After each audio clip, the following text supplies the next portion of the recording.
Howdy folks, good morning. It is a beautiful day here today on Southern Songbird Farm.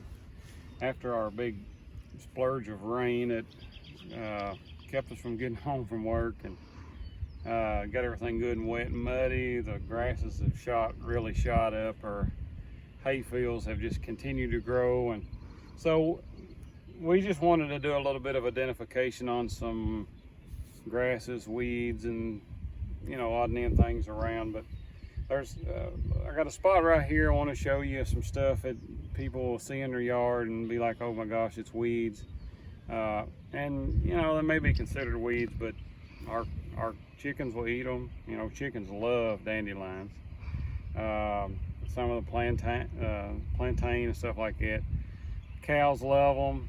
Our cows will eat them, which we run Dexter cattle, and they're great grazers, and they browse around on anything. But I'm gonna go through just a few. Right here is a little area right here that's got a pretty condensed area of certain things that we're gonna go through. But so we'll start right here with the dandelion. This is just your typical dandelion that you see in the yard. As you can see here, it's how the leaves, or how the leaves are. That's your dandelion, and then this is going to be your bloom. That's what it turns into, and then that's where all the kids like to have fun, because they get them up and then you have a good time. So that's your dandelion. Some other stuff is like right here. This is a narrow leaf plantain. And one way you can identify it is by this stem. If you see this stem, it's got a little head on it. Let me show you a little thing you can do with these.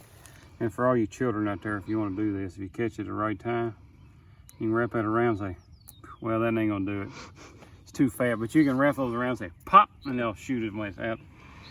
So anyway, let's see, where's that one at? Okay, and right here's another, this is a white clover.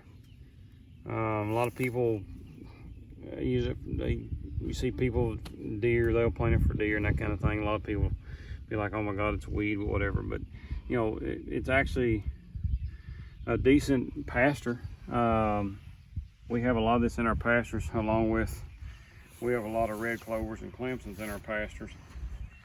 That's just three right here. And then, okay, here's another one right here. Not to be confused by the goldenrod, but this is sorrow. That's the little bloom, and as you can see, the little bitty flowers, right, or the little bitty leaves that's associated with it right there. So that is just a few right here that I was able to pick out in this area. We're going to go show you some more. We're going to go to our actual hay field and try to pick out some stuff that we try to work toward.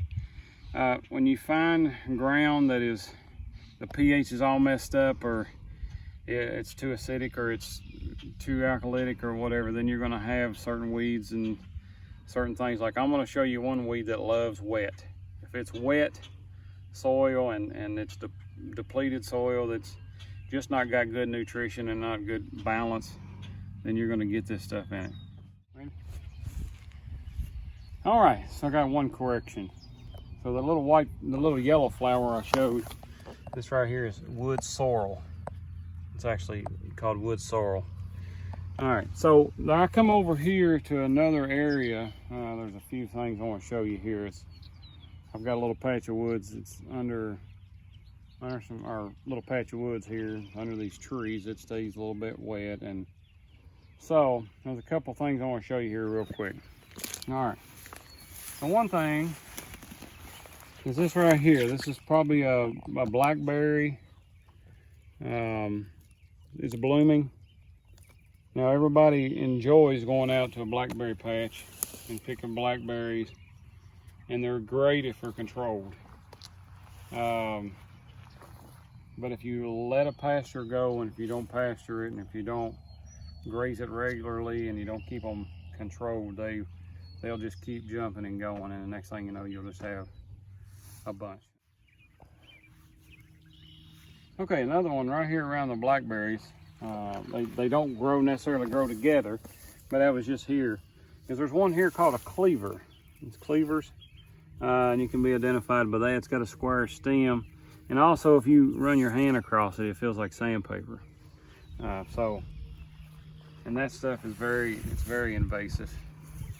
Okay, so let's go right over here. Here's one right here at like wet areas, soil that's not really good, and then it can really take over an area really quick. As you can see, this is called poison hemlock. If you look at the leaves here, you can see how the leaves are, and by the purple stems. And while I'm here, I want to show you this. If you look right here, see where this is starting to bloom? Well, once it starts to bloom, then you need to get it cut down and get it bush hogged down. You need to chop it off, take it somewhere and put it in a pile you want to burn, something like that, and just get rid of it. Once it starts and it takes off, it will spread in a second. I mean, it just takes over. Okay, let's see here. Here's another one right back here. This one right here is called fleabane, not to be messed up with daisy. Daisy just a little bit bigger, and this is, you can see the purple on it. That's one to identify there. It says fleabane. You can use that for some home remedies and stuff like that. And I would have to let my wife tell you about that stuff. She's in all that stuff. So, all right. So there's two more I found here. One of them is Virginia creeper. As you can see it going up that tree. Sometimes they can be confused with poison ivy.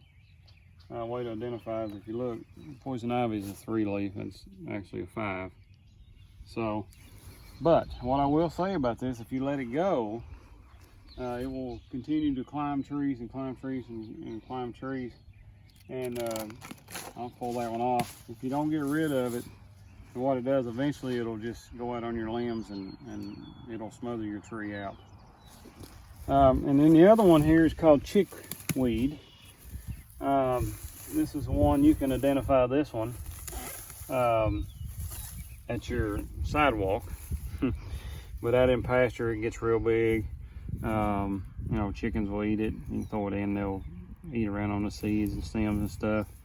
But out in pasture, I've never seen our cows eat it, but what it will do is when cows are around, most of the time you see this is on shaded areas around trees and stuff like that. But what it will do is they tromp on it and poop on it, and it turns into some compost. So it's not like it's totally wasted. But okay, so we're gonna go see if we can find some more stuff, and then we'll get into some grasses and stuff that's in our pasture. And how lucky we were whenever we bought the farm, that most of the pasture here has a good percentage of certain things, and we'll kind of show you what we've got.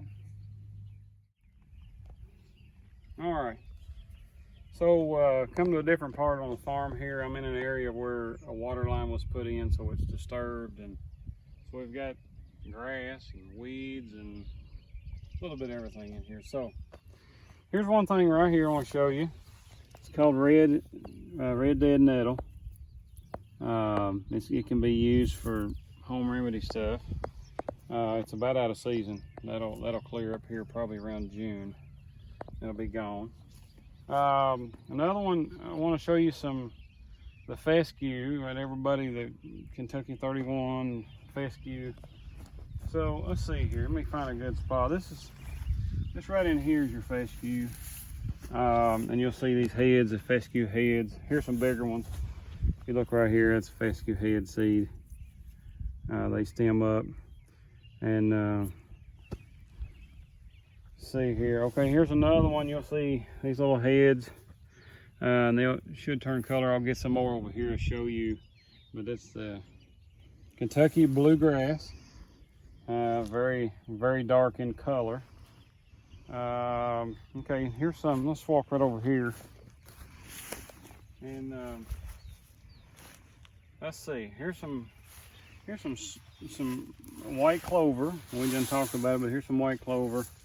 And then this right here, you get some, not that this can be confused with orchard grass, because orchard grass will, let's see, find some orchard grass. And actually that may be orchard grass. That's the head of an orchard grass. And let me show you Timothy real quick so you won't be confused with that. And this is actually Timothy. And it just ain't headed out yet. When it heads out, it'll have a very tight seed top on it. Let's see here. And see, here's some more of the plantain, and there's probably some crimson clover. Oh, here's some red clover right here. So an interesting tidbit here. When we come to this farm, we had a lot of good grasses. We had the orchard grass, we had Timothy. There's, I don't know if I had to say a percentage, maybe a 3% rate of alfalfa that was scattered out in here, and then we had clover that was mixed in, had probably maybe 10% rate, if I had to kind of guess. But anyway, so this is our second year of moving our meat broilers through, and we'll pan around here in a minute and show you, but this is one of the areas that we brought the chickens through. And also we've ran our ducks through and our egg layers through. And what has happened is because of the nitrogen that these birds put on with their droppings and stuff, it's brought on so much clover that I'm getting amounts of clover that in the spring I'm probably gonna have to start using a bloat block, because I'm gonna have so much sugar in my pasture. But you know, because you got your, you know, your alfalfas and your clovers and nitrogen fixtures and all that, and so you put a lot of nitrogen in, and it's brought on clover like crazy. This area we're standing in here, like I said, this was a graded area because we had to grade some out, and a lot of the grasses came back, but you can see some spots that's been hurt. But anyway, so here's one more while I'm standing here. Shepherd's purse. You can tell by the little heart-shaped leaves. And then a lot of little white blooms. All right, so here's a sedge. It's a type of sedge. I don't know much about it, but we've got just a few around the farm. And this is, I've maybe seen 5 or 6 plants around our farm, and it's some kind of dock, like maybe a yellow dock or something like that, but I ain't 100% sure. I know there's a few different types. Let's see if there's any more that I can identify right here. Something about pastures too, I do want to say, and I occasionally look through our pasture, and I'm gonna see if I can find one here. I'm gonna walk right over here, Carrie. Okay, well, we had to walk a little further than we thought to get what I was looking for. But while we're here, as you can see right here, see there's thistle. These right here. There's 2 types of thistle, and I don't want to tell you wrong on which one, but I think this is a bull thistle, and then there's another type of thistle that's around Kentucky a lot. But while we're here, I did want to show you that thistle. I always try to get that, you know, I walk around the pasture and I just cut it off with a knife. Cut off the ground, and I'll get it before the bloom opens up and spread the seed. But we had to come to the back part of the farm, which is a good thing. That means we're managing the front part of the farm pretty good, because I had to come all the way back to find thistle. But we're gonna, what I want to show you is, if you look